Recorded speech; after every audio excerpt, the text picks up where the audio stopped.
Hi guys, so today's video is going to be about me replacing this dash trim here. The reason I'm doing that is because I replaced the radio in this car so many times for the videos that I've actually damaged this dashboard now, and it's annoying me. If you have a look here, you can see that the rubber has come off and it just looks a bit council estate. So now I could sand it down and repaint it, but what I've decided to do instead is to buy a leather one. So what I've got is this one here, and this is a thing of beauty. As you can see, it is very, very nicely contrasted stitched, so that is going to look so nice instead of this plastic dashboard here. So the first thing that we do is we look at where the holes are. So you can see that there's 3 screw holes where the vent is here, and then there's 2 behind where the switch is, there and there, and then you have 1 up in the corner there, and you've got 2 at the very back there as well. So that's what I'm going to start to do to remove this one here. Now you can see that I've already removed the vent and the radio from this because I was testing the Ties CC3 in my Saab 95NG, so I just temporarily removed it anyway. But I also need to remove this vent as well, so that is what I'm going to be doing now. So you remove this vent in very much the same fashion as the central vent, using plastic removal tools. Don't use metal, don't use screwdrivers or anything like that, because you will damage the plastic, although in this case it doesn't really matter because I'm removing the plastic anyway. But so what we do is we just pop the plastic removal tools around the vents.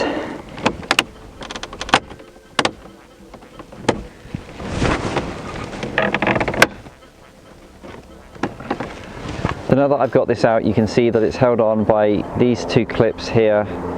And then on the other side, you've got 1 underneath, and then you have that one there as well. So that's what you're contending with.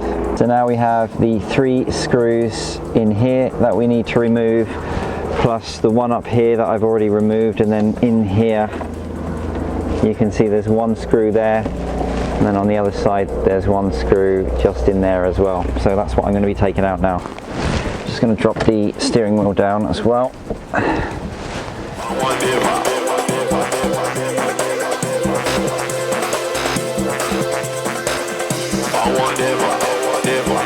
Now, to get this switch panel out of the dashboard, you have to squeeze these 2 things together from behind. So you just basically pop your hand back there, squeeze them together, and this will just pop out. Do not try to get this out in any other way, because you will end up breaking it. It's made up of lots of tiny little pieces. I know from experience, just make sure that you squeeze these tabs and it will just come out. And then all you need to do is pull this back and it just pop out like that. And then we've got these last 2 screws.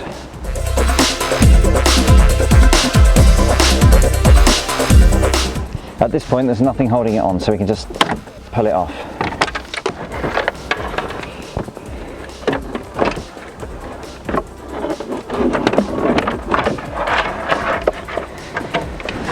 Like so.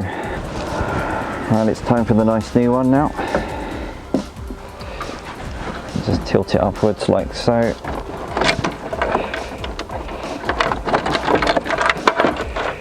Let's just pop the screws back in.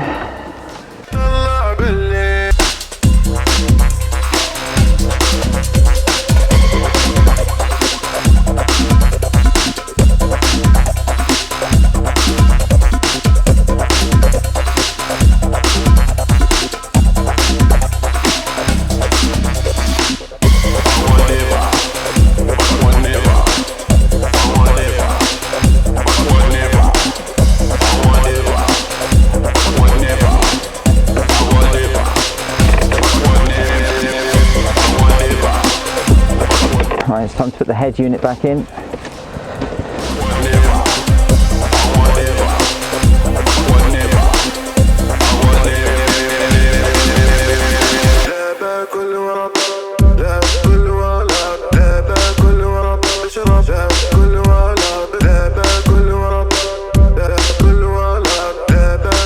And finally, the vent.